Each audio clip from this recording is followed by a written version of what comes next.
غزوہ احد کا موقع ہے، اور یہ آپ اگر جو ماشاءاللہ مدینے گئے ہیں، اللہ کرے کہ جلدی جلدی پھر ہم مدینے شریف جائیں، بار بار جائیں۔ آپ نے جب جبل احد دیکھا ہے، وہ مسجد نبوی شریف سے کافی دور ہے، اس ٹائم وہ سٹی سے باہر تھا، شہر مدینہ اتنا ہی تھا جتنی اب مسجد نبوی شریف ہے۔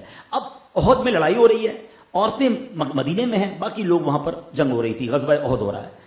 اب غزوہ احد کے دوران ایک ایسا وقت آیا کہ شیطان نے یہ افواہ اڑا دی کہ نبی پاک علیہ السلام معاذ اللہ شہید ہو گئے ہیں۔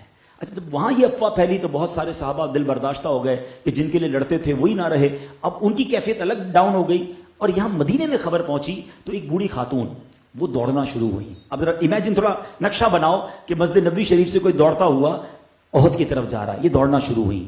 راستے میں ایک شخص ملا، کہاں جا رہی ہو؟ یہ بتاؤ نبی پاک خیریت سے؟ کہ تمہیں معلوم ہے کہ تمہارے بھائی شہید ہو گئے؟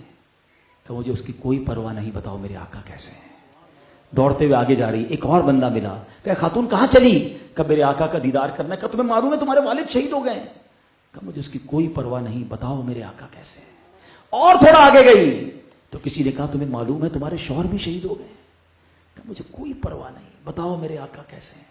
احد پر پہنچتی ہیں، صحابہ کرام نبی پاک کے پاس لے جاتے ہیں، نبی پاک کا دیدار کر کے وہ صحابیہ کہتی ہیں کل مصیبت بعدک جلل، حضور آپ سلامت ہیں تو پھر ساری مصیبتیں ہیج ہیں، آپ سلامت ہیں تو پھر مجھے کوئی فکر نہیں ہے۔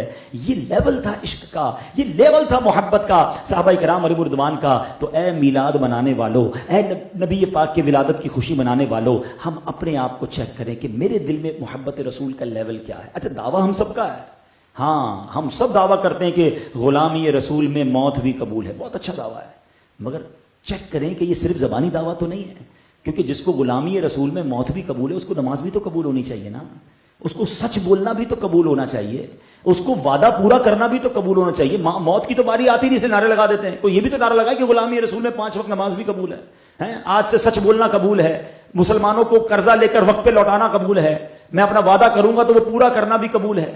پیارے آقا کی سیرت پر کون عمل کرے گا؟ ہم دعویٰ کر رہے ہیں اور عمل کدھر ہے؟ یعنی دیکھیں پرابلم پتہ ہی کیا ہے، ہم زبانی دعویٰ کر رہے ہیں، مزہ پتہ ہی کیا ہے، مجھے یہ کہنا نہ پڑے میں غلام مصطفیٰ ہوں، مجھے دیکھ کر پتا چل جائے کہ میں کس کا غلام ہوں۔ شاعر کہتا ہے نا، فنا اتنا تو ہو جاؤں میں تیری ذات عالی میں، فنا اتنا تو ہو جاؤں میں تیری ذات عالی میں، جو مجھ کو دیکھ لے اس کو تیرا دیدار ہو جائے۔